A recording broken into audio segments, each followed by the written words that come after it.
I bought myself a new shifter for a 3-speed transmission. I have a 1966 Chevy half-ton. This is just an aftermarket shifter. A lot of the companies made them.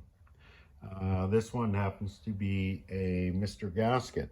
I don't know if they still make this stuff. I assume they don't, but there's probably old stock kicking around. The instructions leave a lot to be desired. I have an old shifter that was in it. Somebody had already done this upgrade years ago, but the shifter itself is just worn out. You can see he's tried to fix it up with cotter pins and washers, and looks like somebody did a little grinding on that. And it looks like there's maybe parts missing. I'm not too sure.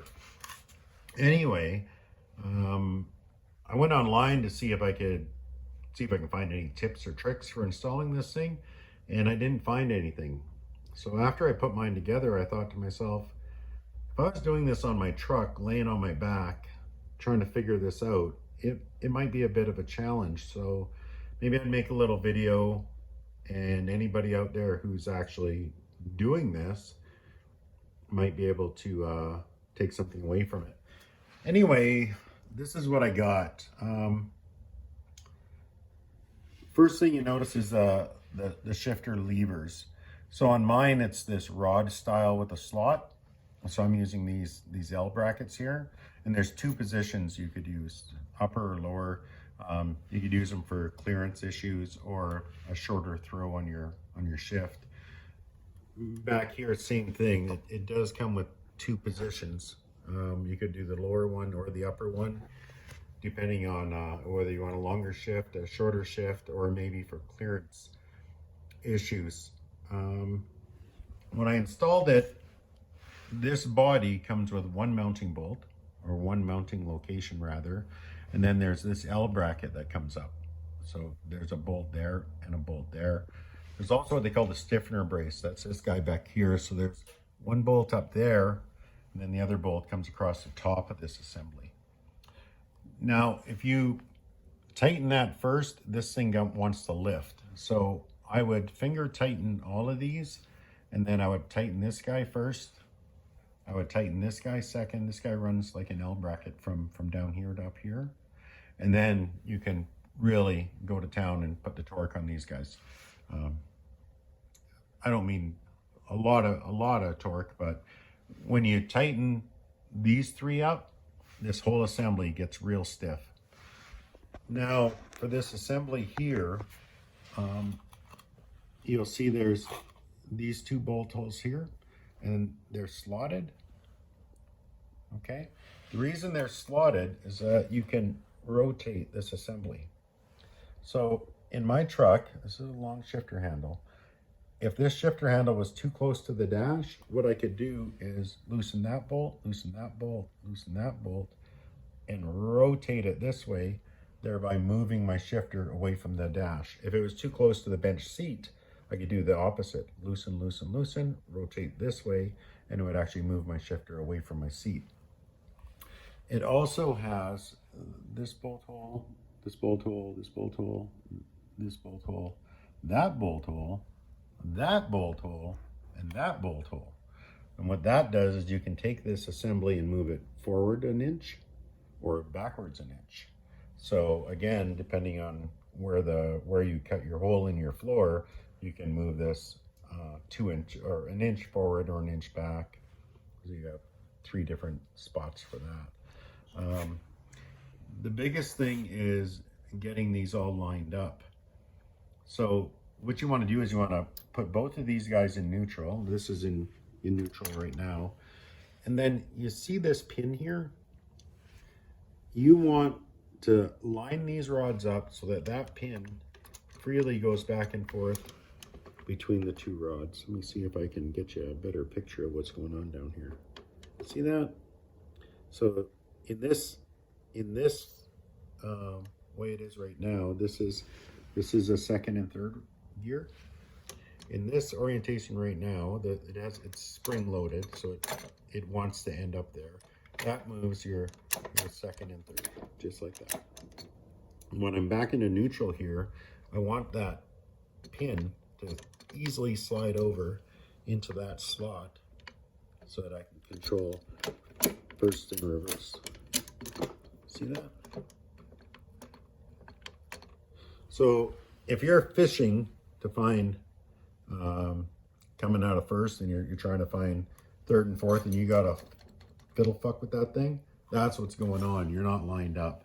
And to line it up, all you got to do is pop this pin and, you know, screw it one way to make it longer, the other way to make it shorter until it's free, just like that. And it should, you know, that's you can do that with a finger. You don't have to fight to find the next gear. So yeah, so your adjustments, these little pins back here, I would imagine, let's see if I can focus in on that a little bit better for you guys. I would imagine if you're laying under your truck, those are not the pins you want to be taking off and on. These ones here, I think, would be a lot easier. And then you just rotate the whole assembly. Rotate it this way to make it longer, this way to make it shorter, until that pin does that for you. I hope that helps. The only other thing I was going to mention was this bracket here. So if yours doesn't have shafts like this, maybe you have this style here, looks like Muncie, Borg Warner kind of thing. Some have slots, some are slots with this little fatty, and then your pin goes through there like that, right? Or however you want to line it up. It comes with 2 of those as well. On my old kit, you see somebody stuck some washers and cotter pins in there, probably trying to tighten things up. The kit doesn't come with any washers for those pins, and I bought 2 of these kits. I got one there in the box, brand new, and I got another one right here. Neither one of the instructions mention a washer or a thrust washer there, so I don't think they're supposed to have them. And in fact, it works pretty good without them, like really good without them. There's no play in there at all. So I don't think it's supposed to be there. May I end up changing my mind and putting some in down the road? Maybe. We'll see. But right now, that works like damn. So I'm not going to put them in. They don't mention it, so I'm not doing it.